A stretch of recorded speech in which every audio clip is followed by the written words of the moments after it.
Remembrance of Bill. And first I'd like to call up Brooke Janney.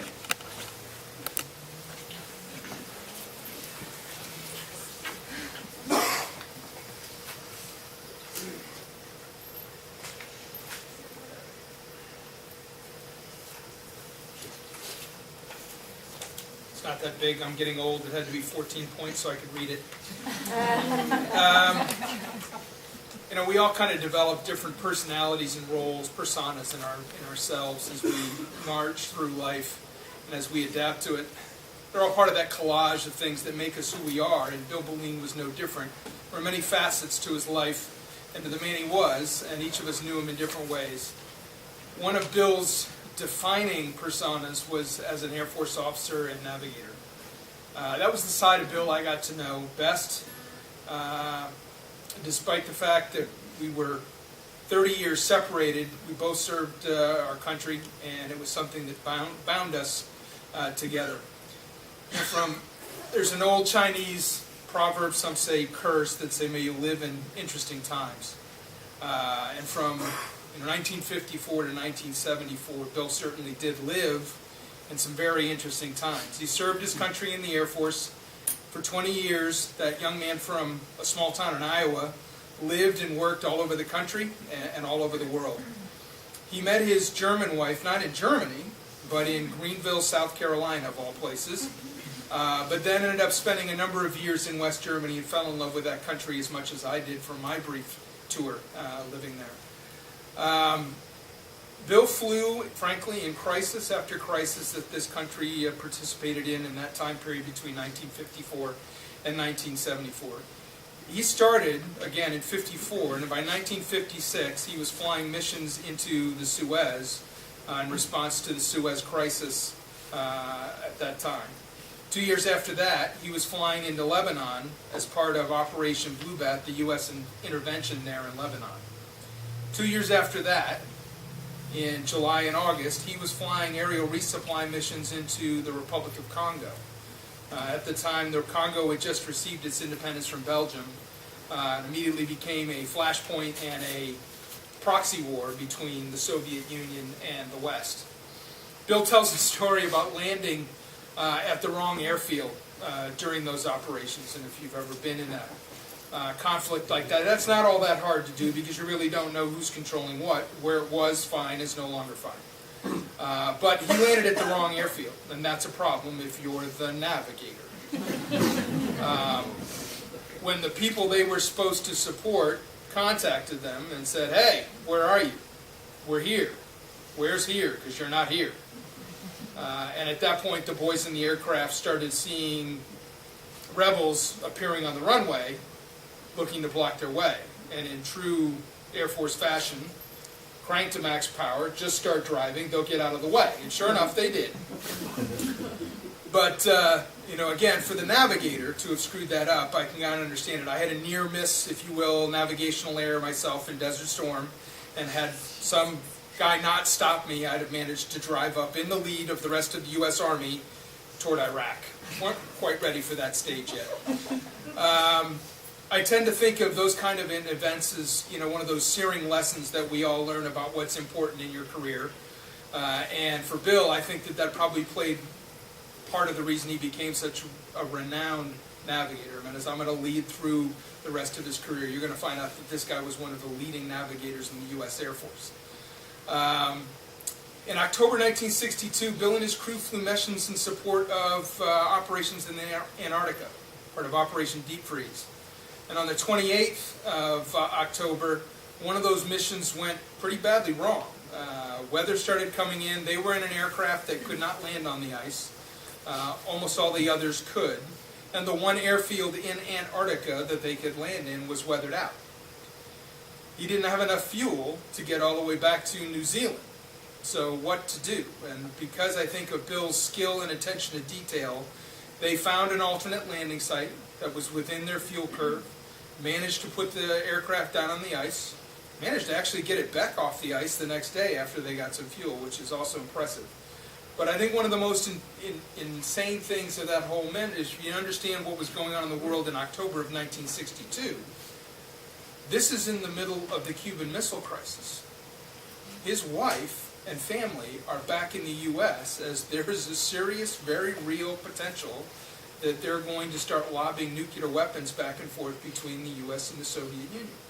And here this guy has the discipline and clarity of mind to be able to respond the way he did for that operation. Again, may you live in interesting times. From August 1969 to July 1970, Bill fought in Vietnam. He stopped being a cargo pilot for that period of time and joined the Special Operations community, a community I joined myself for my last 7 years in the military.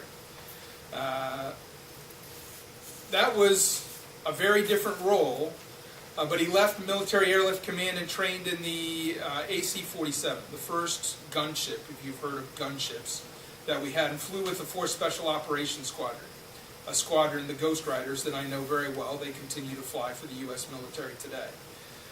For those of you that don't know the AC-47, it was also known as Spooky or Puff the Magic Dragon. It was a converted cargo aircraft. Took all the stuff out of it, put 3 guns on the side of it, loaded it up with fuel and ammunition, and it could loiter over positions for hours and hours and hours. The gunship has a very special relationship with Army and soft guys, because there is about nothing else when you are a small group of people alone at night with people trying to harm you that desperately want something like that capability. This is a platform that kicks out 50 to 100 rounds per second out the side doors, each gun. About every 5th round is a tracer, so it literally draws red lines down onto the ground like fire. Paired with the fact that the aircraft throws out flares, which at the time, since we didn't have night vision goggles, was the only way a U.S. force could see what was going on. This aircraft literally did look like a dragon to the superstitious Vietnamese. And they learned quite quickly to fear that dragon when it starts to belch its fire. It's slow by jet fighter standards, but it carries a huge load, and they were critical to how we all survived through that kind of a war. The gunships today maintain that special relationship. It's an aircraft we love almost more than its crews do. It's not sleek, it's not sexy, it's just functional. And Bill was one of those guys that would be there above us at night and support us when the chips are down. It has a very unique sound because it doesn't fly like a jet.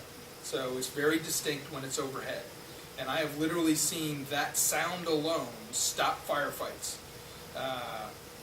Did in Vietnam, does in Afghanistan and Iraq today. That noise and its display of firepower generally gets the bad guys to go to ground because they will fear the dragon. Bill may have been flying a second related aircraft. Ray gave me access to his military records here over the last couple of weeks. There's an additional aircraft called the EC-47. It's a reconnaissance aircraft. Does a lot of collection work and flew some very secret missions. Its counterparts do that again today. His records get a little mixed in that time period. He's got records that show him assigned to the 4th Special Operations Squadron, others that are assigning him to the 360th Tactical Electronic Warfare Squadron. He had a top secret clearance gained back in the late 60s. That's not normal for a guy flying in his role. It's not a requirement then, it's not a requirement now, which kind of makes me believe that there may have been something else that Bill was doing during Vietnam. Many of those records have been declassed, so I've started looking through them to try and scope out what this man was all about. Because if you knew him, you know, he was always the quiet ones. He didn't have anything to say about the war. Didn't really want to talk about it very much.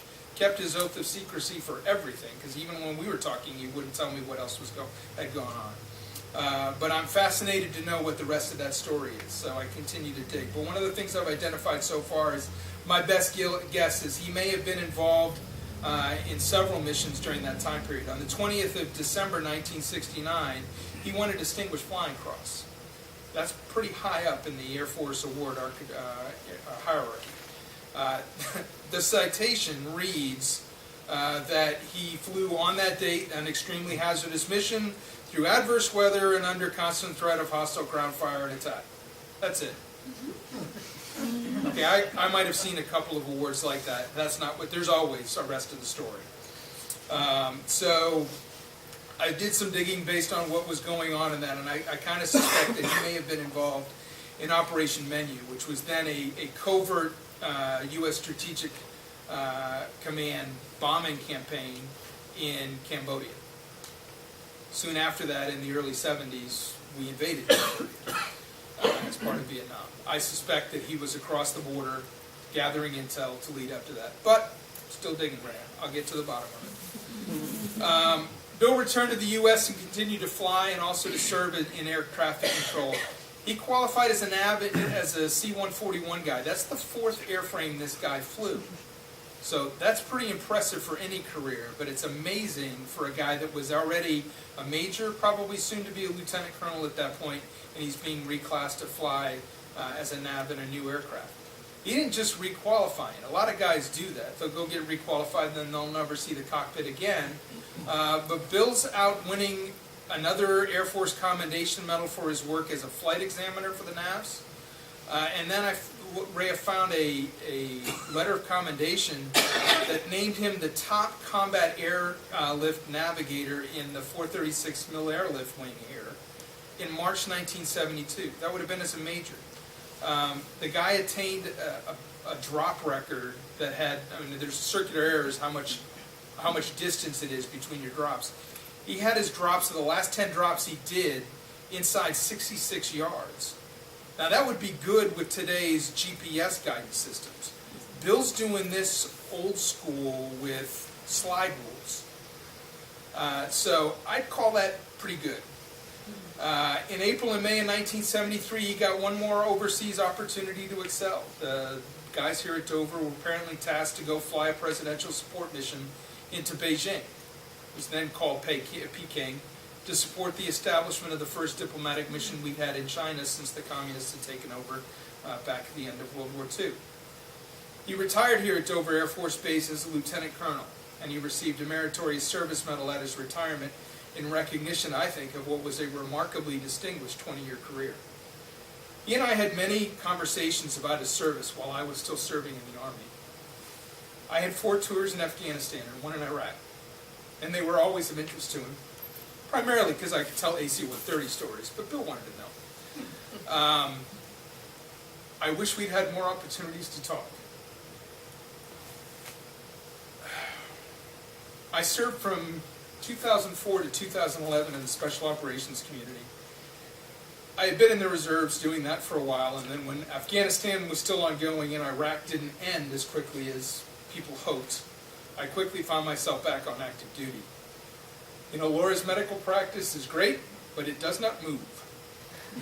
The kids were in middle school and frankly needed stability at that point in their lives. So I went geobaching, first to Tampa and then to Fort Bragg with the Joint Special Operations Command, and left her here. Bill, Ray, and the family adopted my family while I was gone. And you have no idea what that does for me as I'm forward, to know that they're taken care of. So as I say goodbye to Bill, I just wanted to tell you, brother, rest easy. The family will take care of itself. We'll take care of each other as we have. I expect you to find all the good spots. I'm sure there'll be photos. Have that beer you've wanted for about the last 4 years, and we'll see you again. But not yet, brother. Not yet. Thanks, Bill.